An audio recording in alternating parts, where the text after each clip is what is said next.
All right, I got a few minutes left before I gotta go start my day, so we'll talk about this.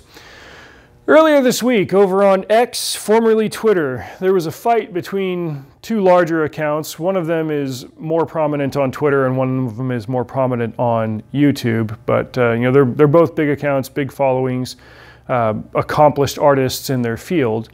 One of them was GPrime85, aka George Alexopoulos. The other one was Shadiversity, aka Shad and Brooks. Rather, the AKA is their handles, but whatever, 21st century. Shad Brooks is an Australian YouTuber who focuses on medieval history, especially when it comes to, you know, weapons and tactics and stuff. You've probably seen his videos explaining fencing and swordplay and why nunchucks are ineffective weapons. While George Alexopoulos is a very popular political cartoonist, he's probably best known for that side of his work, even though it's not really his bread and butter. He's also illustrated a couple of children's books, and he's currently working on a graphic novel with YouTube personality Razorfist, who I believe did the writing. George is doing the artwork. I backed it on Indiegogo this summer because I love George's work. He's insanely talented. I want to be like him in so many ways.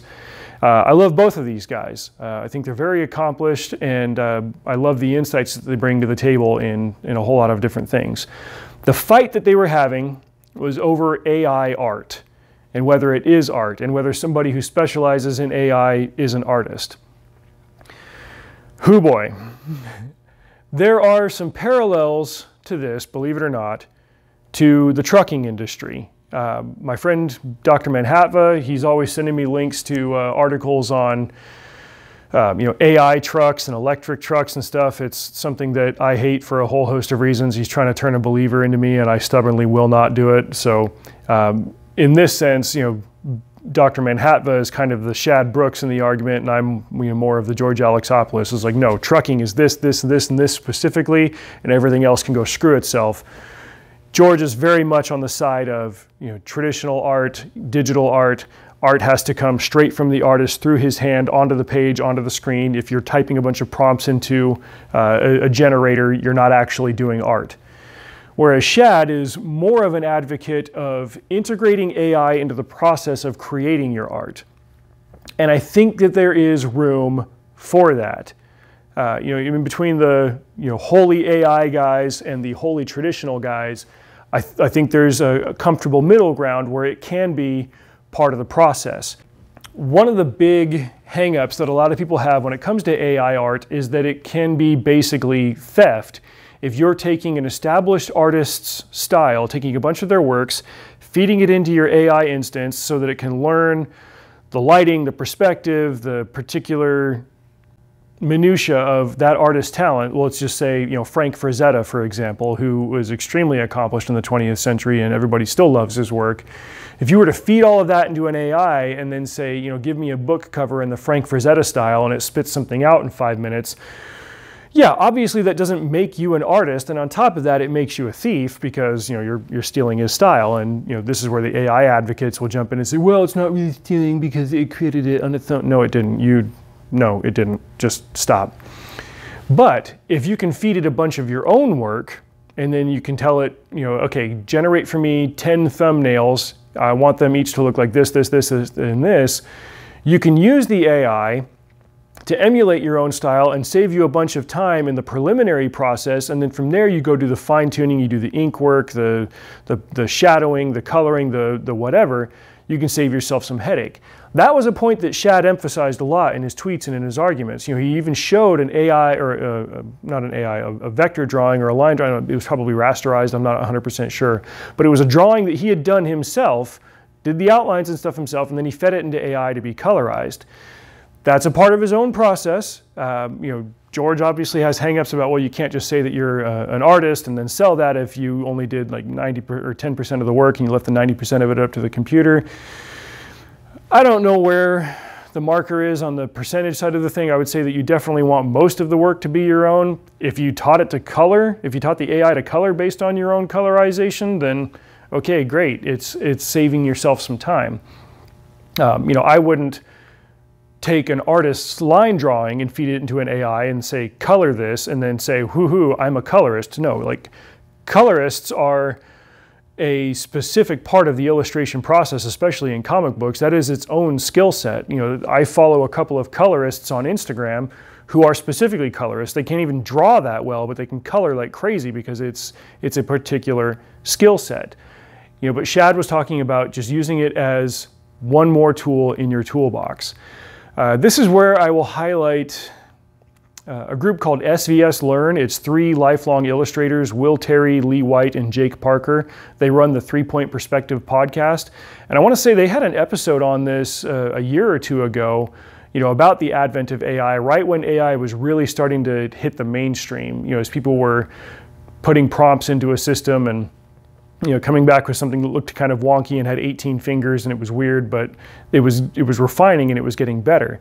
They basically described it in that same way as like, well, it can be, you know, obviously for one, the tech isn't going away, but for two, it can be another tool in an artist's toolbox, and you can implement it at some part, in some part of your process to save yourself some time and thus create more art. In the trucking side of this, you know, aside from the using electric trucks and AI trucks, which I'm wholly against, a guy that sits in the back of a self-driving truck is himself not a trucker. He is a passenger, he is an assistant, he is not the truck driver, the computer's doing all of that. Right now, in the United States, there is a diminishing number of people that know how to drive a manual transmission. Just the regular 4 or 5 speed that you would find in a car. There are fewer and fewer of those every year. And when you look at 8-speed transmissions, and 8-speed is the basic speed of a semi-truck with a manual transmission, it goes even higher. The most I've driven is an 18-speed. There are fewer and fewer and fewer of those. It is a specific skill set. If you drop 10 truckers into a room, if you go to the nearest Flying J and hang out in the lounge and just, you know, sit in the corner and say, oh yeah, whoever drives a Freightliner with an automatic is not a real truck driver, you can start a fight that way. Because then you'll get all these old timers talking about what makes you a real truck driver. Currently, there are CDL holders that have automatic only restrictions on their licenses because there are so few that can actually drive a manual transmission or that go to the trucking schools to learn how to drive a manual transmission that they can do everything else, but they can't shift. If you know how to drive a 5-speed in a car, you still don't know how to operate a manual transmission in a semi-truck. You have to know how to double clutch. You have to know how to jump up from the lower gears to the higher gears. Double clutching is especially important for downshifting. You have to know progressive shifting, and that's especially important for climbing and for going down hills. It's a whole thing. It's not something that you could just explain in 5 minutes.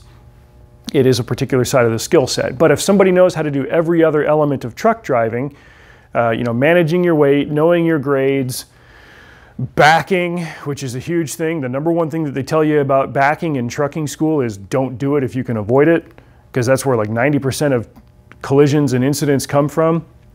If you can do all of that other stuff, but you just can't shift, you're still a truck driver.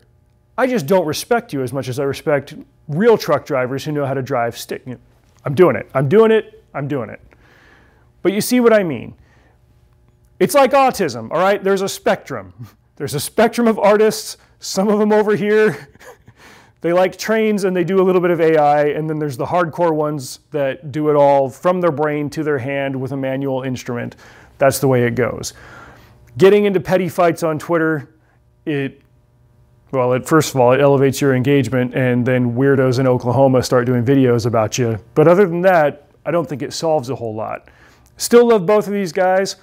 Still watch Shad's videos, still buy George's books. It's great, but that's my 2 cents on it. It's not so cut and dry as you are only an artist if you do it exactly this way. You definitely aren't an artist if all you do is type a few words into a computer and then the computer does the work and it spits out a drawing and here you are. That argument I totally understand. But there is room for it along the way to say that I used AI for this portion of it, the rest of it was me, here's my art. If all you're doing is pushing buttons and shifting, but you can do the rest of the trucking job, okay, fine, you're a trucker. That's my 2 cents on it. It's cold, I'm gonna go inside, have something warm to eat, and go start my day. I suggest you guys do the same. Drive safe, see you out there.